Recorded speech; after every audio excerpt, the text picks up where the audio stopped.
মাঝে মধ্যে মহাজন ফোন দিয়ে বলে, আমি একা মানুষ, পারতেছি না, কাস্টমারের চাপ বেশি, খেতে এতক্ষণ লাগে নাকি, যেন কয়েক সপ্তাহ খাবার একসাথে খাচ্ছিস। এক সময় সর্বপ্রথম মায়ের ডাকেই ঘুম ভাঙত, এখন মোবাইলের ডাকেই ঘুম ভাঙে। এক সময় বাবার হোটেলে কাজ না করলেও খাবার জুটত, পার পেয়ে যেতাম। আর এখন আগে কাজ পরে খাবার।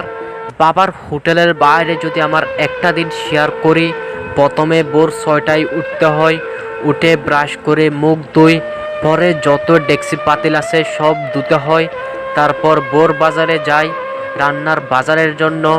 আবার এদিকে 8টা বাজার 5 মিনিট আগে চাকরিতে উপস্থিত থাকতে হয়, না হয় শুদ্ধ বাংলা চলে। আমরা ব্যাচেলরদের মসুর ডালটা বাজারের লিস্টে প্রথমে থাকে, এখান থেকে কিছু ডাল নিলাম এবং আরেকটা শাক জাতীয় কিছু নিতে হবে।